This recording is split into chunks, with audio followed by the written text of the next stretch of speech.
Welcome to another session of Learning with ISRAR at ISRAR'S YouTube channel.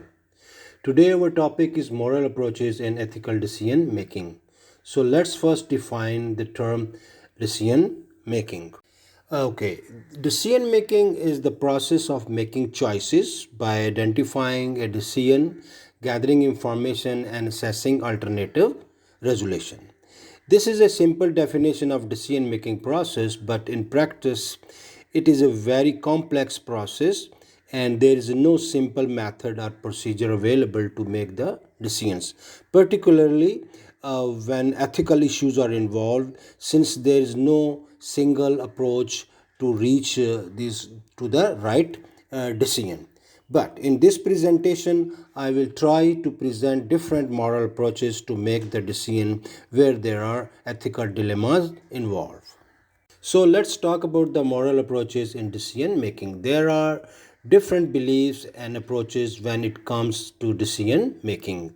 These include moral absolutism, moral relativism, and moral pluralism. So now let's discuss them one by one. So now let's start with the moral absolutism. Moral absolutism is the belief that actions are intrinsically right or wrong. In other words, being right and wrong is a fact. It is an ethical view that some or potentially all actions are intrinsically right or wrong, regardless of the context or consequences. Let's define the moral absolutism in detail. The moral absolutism definition is the view that there are moral laws that are universal and unconditional. So basically, there are two conditions to have a moral absolutism. There are universals because they apply to everyone at all the times. There and the second one is they are unconditional. There is no if and but involved in that because they are not affected by the circumstances, culture, or any other contextual condition. The example of moral absolutism could be that all rules such as stealing is wrong and lying is wrong are considered to be valid no matter what the circumstances are, and these are universal and everywhere these approaches are good. So now, after discussing about the absolutism, let's talk about the next approach. The next approach is the moral relativism.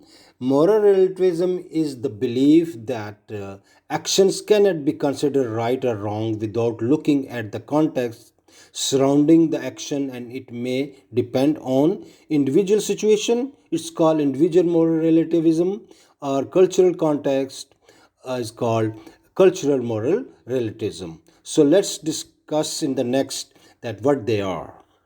Individual moral relativism is the idea that values vary from person to person and each person has their own valid set of morale. So there is no concept of correct moral principles. Everything is based on what an individual desires. Other kind of moral relativism is cultural moral relativism. It suggests that ethics, morals, values, norms, beliefs, and behavior must be understood within the context of the culture from which they arise. It means that all cultures have their own beliefs and that there is a no universal or absolute standard to judge those cultural norms. After talking about individual and cultural moral relativism, it doesn't mean that there is a no moral principles altogether. And it is very important to note that relativists who believe in relativism agree that there need to be moral principle which people live by. However, this would say that these moral principles may need to be adopted in certain situations. There should be moral principle, but they are adopted according to the situation in a particular society. So now let's see one example. Everyone knows that lying is generally considered to be wrong. But if it was necessary to tell a lie to save someone's life, should you absolutely not tell the lies? as it is considered immoral, or would it will be considered acceptable in the situation because you are telling the lie to save a personal life. So this is basically a dilemma sometimes. So we have to talk, we have to be adopt the moral principle according to the situation. The next approach is the moral pluralism. So, according to the moral pluralism, it believes that there are many moral issues which are extremely complicated, and there is no single philosophical approach that will provide the answer. Let's explain this concept with an example. Assume a building is on fire and a woman has the opportunity to rush inside and save the children trapped in the burning buildings. But in doing so, she may die and leave her own children as orphan. So, a moral pluralist would conclude that there is no definitive way to decide which is the better course of moral action is. So, indeed, moral pluralism declares that it is sometimes difficult to choose between competing values.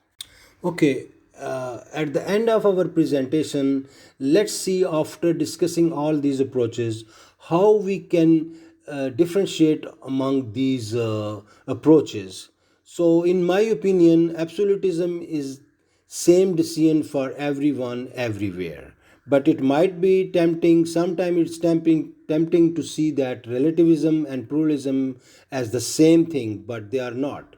Relativism is the same decision for everyone in same society or culture, and it may differ from other societies, whereas pluralism could be different decision for different individual in the same society according to their own belief. So these were the main difference among these three approaches according to my understanding.